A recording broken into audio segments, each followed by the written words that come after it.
L'agressivité et la colère ne sont pas très bien vues dans notre société. Et comme elles sont un peu tabous, elles peuvent faire peur. C'est pourquoi nous avons compilé dans cette vidéo toutes les questions que vous nous avez posées sur le compte Instagram de Catherine Lapsy qui concernent l'agressivité. Est-ce que c'est une pathologie? Est-ce que c'est génétique? Est-ce que Catherine a des tuyaux pour nous aider à désamorcer cette agressivité chez soi ou chez l'autre? C'est ce que nous allons voir dans cette vidéo. Si vous appréciez notre travail et que vous souhaitez nous encourager à continuer, n'hésitez pas à nous laisser un commentaire, à liker cette vidéo et à vous abonner à notre chaîne.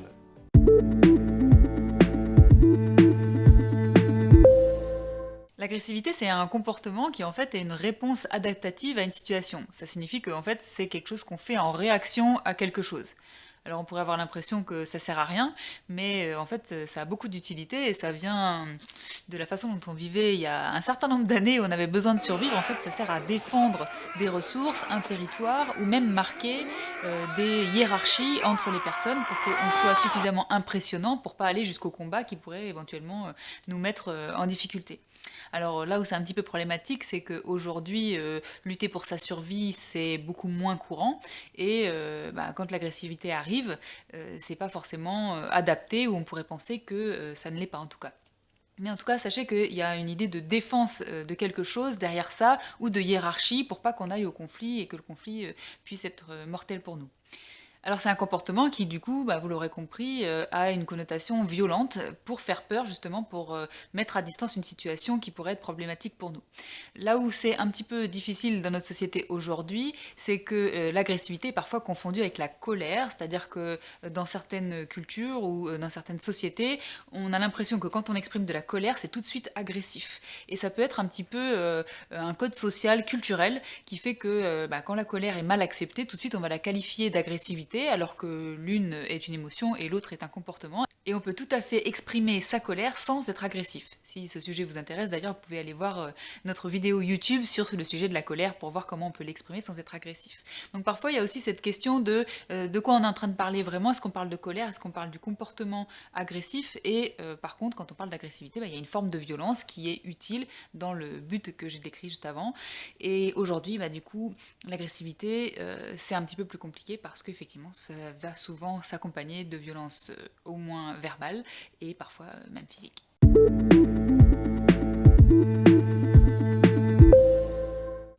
Alors d'abord, on a l'amygdale, parce que l'amygdale, c'est le centre de la régulation émotionnelle, et souvent, l'agressivité est une réponse à un sentiment intérieur de peur, de colère ou de frustration. Donc l'amygdale va être impliquée dans ensuite les messages qu'elle va envoyer sur ce qu'on a à apporter comme réponse comportementale.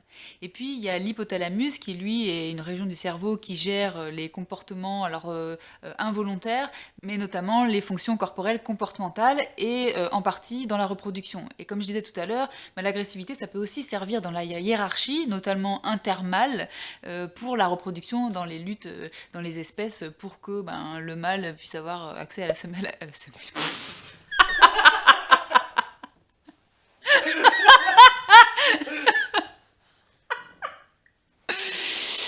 Voilà, à la semelle. Oh. Parce que la semelle est très importante pour se reproduire. Faites attention à vos cordonniers. Pour que le mâle puisse être celui qui est choisi pour la reproduction. Il y aurait le circuit de la récompense qui serait lui aussi impliqué. Je vais vous mettre quelques références parce que je ne suis pas spécialiste de la question. Et il y a aussi, a priori, des gènes qui seraient impliqués dans l'agressivité. Là aussi, je vous mets des articles en barre d'infos parce que je ne suis pas non plus spécialiste de la question. Mais en tout cas, c'est une histoire de plusieurs régions cérébrales. C'est pas juste un endroit dans le cerveau ou un gène qui gère l'agressivité. Comme beaucoup de choses dans le cerveau, évidemment, c'est beaucoup plus complexe que ça.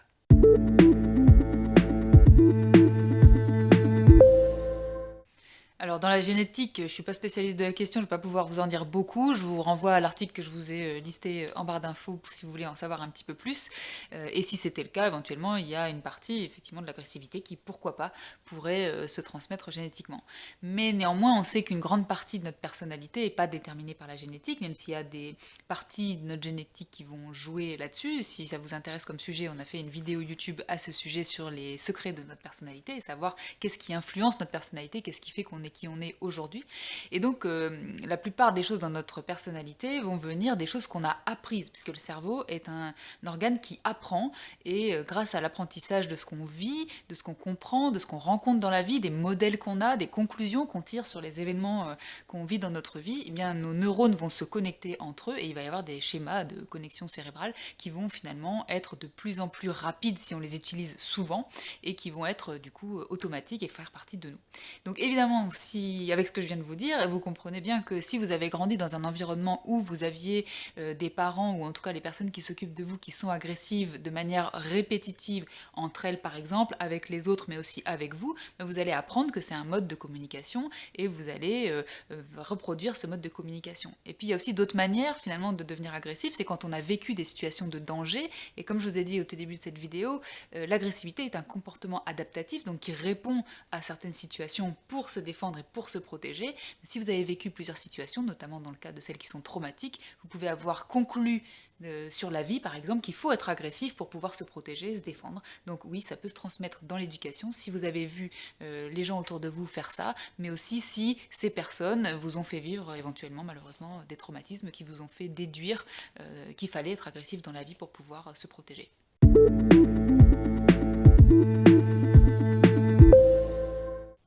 Alors oui, tout à fait, si vous êtes face à un danger et qu'il s'agit de faire peur à un agresseur pour qu'il s'en aille et qu'il vous laisse tranquille, bien sûr que c'est positif.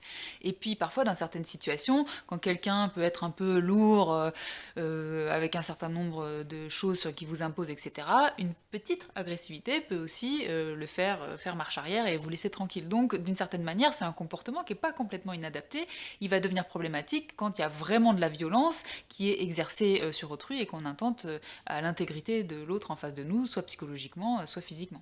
Mais oui, du coup, ça peut avoir des aspects positifs. Et puis, on peut avoir de l'agressivité, malheureusement, vis-à-vis de soi, alors ça n'a pas d'aspect positif. Et puis parfois, il peut y avoir une forme d'agressivité sur des objets, si elle est maîtrisée bien sûr, si elle est faite parfois dans un but thérapeutique, en déchirant, je sais pas moi, des feuilles de papier, en tapant dans des coussins. C'est une agressivité qui va permettre de relâcher une certaine pression interne et psychologique et physique, et qui donc, si elle est faite sans danger, peut être tout à fait utile pour se sentir un peu plus apaisé ensuite et passer à d'autres relations, modes de communication, réflexion, etc. etc. Donc oui, l'agressivité n'est pas toujours négative, et je le redis, elle n'est pas à confondre avec la colère, c'est pas tout à fait la même chose.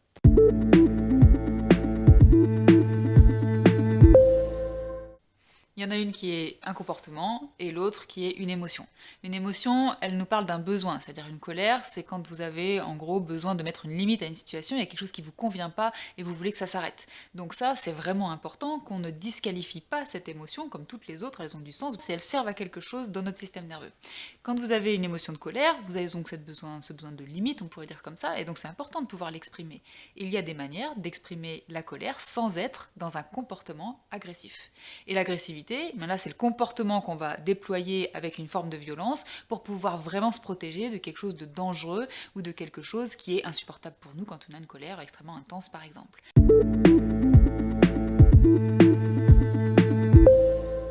Dans une relation qui serait saine, si je peux dire, ou en tout cas il n'y aurait pas d'agression, dire les choses de manière agressive n'est pas tout à fait adapté. Mais pour la personne qui le fait, ça peut être agréable déjà parce que si vous vous sentez en état de mettre en place un comportement agressif, c'est que vous avez une tension interne assez intense et sur le plan psychologique et sur le plan physique, musculaire notamment, on est très tendu quand on a des émotions très intenses qui nous amènent à faire en sorte que notre cerveau nous dit maintenant il faut réagir de manière agressive.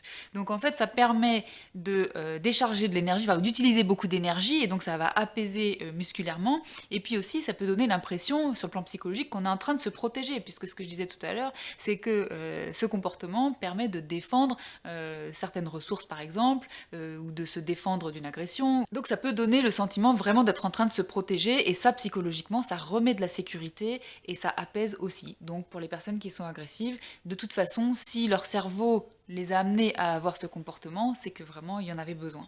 Le problème c'est que quand on est dans une situation dans laquelle il n'y avait pas de réel danger, où c'est là le système de détection du danger a été un peu déréglé, souvent par des traumatismes notamment, eh bien on peut devenir agressif un peu trop rapidement, un peu trop souvent dans ses relations et dans sa vie, et là ça va commencer à poser problème.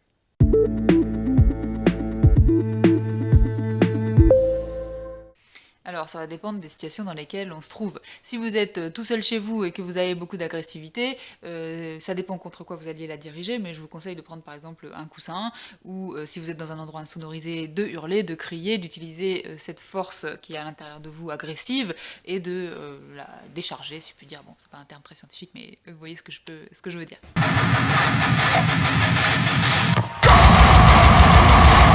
Si vous êtes avec quelqu'un, une option peut être de dire stop. Là, je sens que je vais être agressif ou agressive, ça va pas être adapté à la situation, je te propose qu'on reprenne cette situation plus tard ou cet échange plus tard.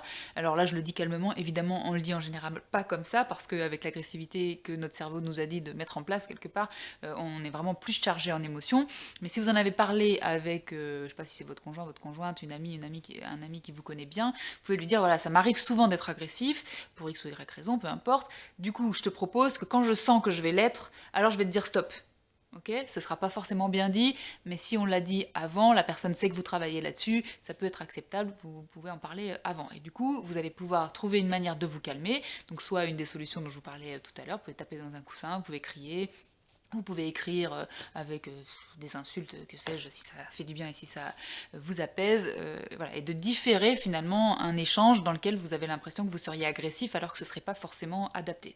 Et puis si vous avez senti que vous étiez dans une agressivité et que vous êtes dans une situation où c'est possible, alors n'oubliez pas d'avoir ce petit réflexe de dire ok, si je suis en train d'être agressif ou agressive de manière automatique, on est d'accord, c'est un système réflexe, hein, comme on a pu en parler en début de la vidéo, c'est réflexe, c'est rapide, donc vous n'avez pas à vous dire ah bah tiens, si j'étais agressif, peut-être, non, je ressens quelque chose de corporel, peut-être si vous l'avez déjà vécu, vous sentez combien ça vous prend aux tripes. Donc à ce moment-là, essayez peut-être de vous habituer à avoir cette petite lumière qui s'allume en vous et dire ok, là visiblement je cherche à défendre quelque chose, il y a un danger pour moi et je cherche à me protéger de quelque chose.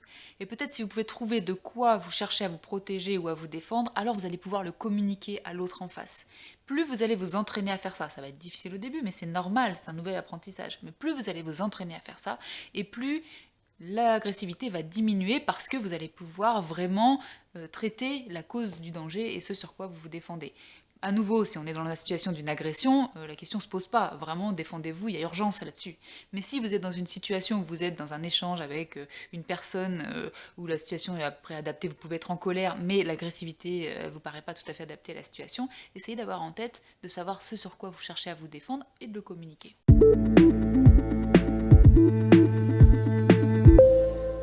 Bon, à nouveau, ça va dépendre de votre propre capacité de régulation émotionnelle. Chaque situation va être différente. Si par exemple, vous avez l'impression que vous n'avez pas pouvoir du tout, ben, comme je le disais juste avant, vous pouvez faire la même chose. C'est dire, ok, là je sens qu'il y a de l'agressivité, moi je vais pas réussir à y répondre correctement, donc je préfère qu'on arrête cette situation maintenant, cet échange maintenant, et puis on en reparlera plus tard.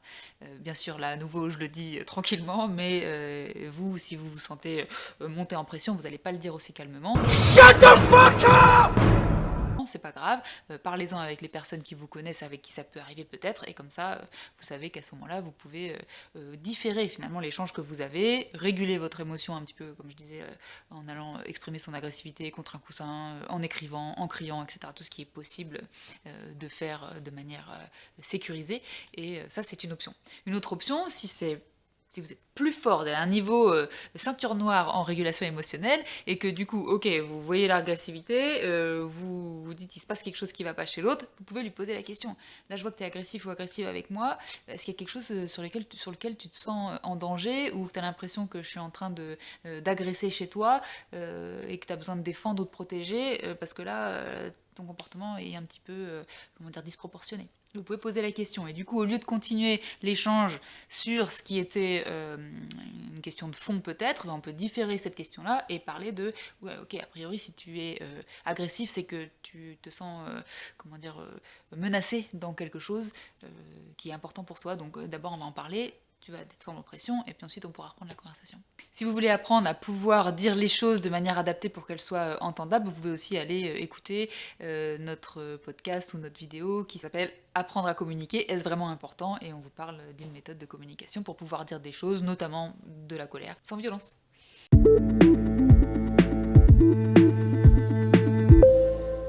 Clairement, Clairement pas. En elle-même, l'agressivité ne peut pas être une pathologie puisqu'elle sert à quelque chose et elle a du sens dans notre fonctionnement. Elle peut devenir une pathologie si on s'en sert tout le temps, que c'est devenu notre mode de communication préférentiel, qu'on ne sait pas faire autrement parce qu'on se sent agressé tout le temps et que peut-être il y a des traumatismes à traiter ou des problématiques relationnelles. Là, elle va peut-être devenir une pathologie, mais on va plus l'appeler l'agressivité. Elle va rentrer dans le cadre d'un trouble, d'un stress post-traumatique ou d'un trouble dissociatif ou d'un trouble borderline ou un trouble de la personnalité de manière plus générale, etc., etc. Mais l'agressivité en elle-même, ce n'est pas une pathologie, c'est un comportement adaptatif qui fait réponse à certaines situations qui nous font nous sentir en danger.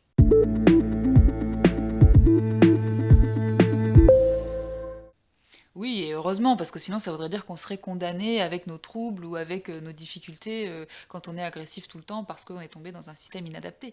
Alors par contre, ça nécessite beaucoup d'énergie parce que régulièrement, l'agressivité, comme j'ai pu en parler, ça a pu venir d'un apprentissage qui a pris des années à s'installer comme ça, ou bien qui fait suite à des traumatismes, et donc le cerveau se dit attention, moi l'agressivité c'est une bonne stratégie d'adaptation pour pas être à nouveau traumatisé, donc je vois pas pourquoi je l'arrêterai. Bon, je caricature un peu, mais vous voyez l'idée.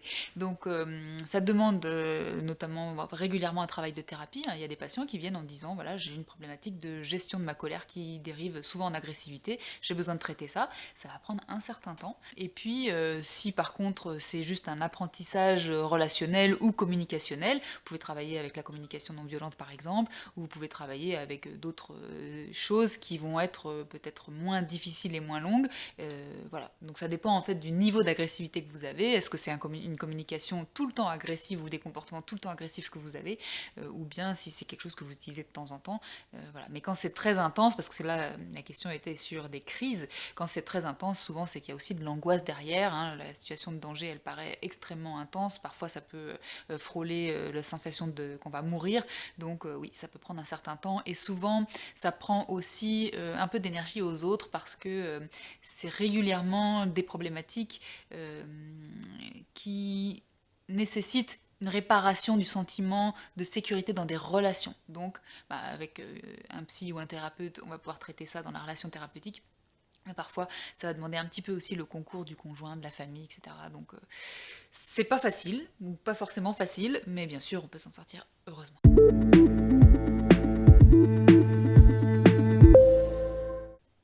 Alors ça dépend de quelle agressivité on parle. Si on parle d'agressivité physique, je vais me défendre, je vais mettre la personne en dehors du cabinet et mettre en place des systèmes de protection adaptés en fonction du type d'agressivité qu'il y a eu. S'il y a des insultes, je vais mettre des limites très fortes et de la même manière, si ça s'arrête pas, tant pis, on va pas pouvoir travailler en thérapie. On peut pas travailler en thérapie s'il y a de la violence. Donc c'est la première chose à régler et ça se fait pas nécessairement en libéral quand les personnes sont pas capables de contenir leur violence.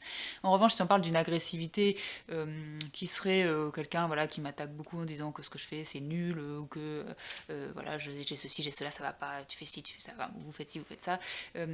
Je vais surtout pas me défendre parce que souvent ça signifie que là la personne justement elle se sent en danger de quelque chose et à ce moment-là si j'ai suffisamment confiance, si j'ai pas peur de la personne à nouveau parce qu'il n'y a pas d'agressivité psychologique, de violence psychologique ou de violence physique, je vais vraiment questionner comme j'ai pu dire tout à l'heure en moi d'abord qu'est-ce qui se passe pour cette personne et je vais essayer d'adapter une attitude pour que la personne se sente rassurée et puis si on est un peu plus avancé dans la thérapie, que la personne me connaît mieux, je vais poser vraiment des questions, dire là il se passe quelque chose pour vous, j'ai l'impression que vous vous sentez agressé et donc il y a quelque chose qui est en train de se passer, peut-être que c'est justement du bon matériel thérapeutique sur lequel on va pouvoir travailler. Mais pouvoir échanger sur sa propre agressivité, ça veut dire pouvoir se confronter au fait qu'on a été agressif, ça demande d'être déjà suffisamment en confiance dans une relation et donc on fait pas ça en début de thérapie. Donc au début de thérapie, si ça se passe, et du coup je vais juste changer mon attitude parce que je pars du principe que la personne elle se sent en danger et donc qu'il faut qu'elle se sente rassurée. Donc je vais juste changer mon attitude,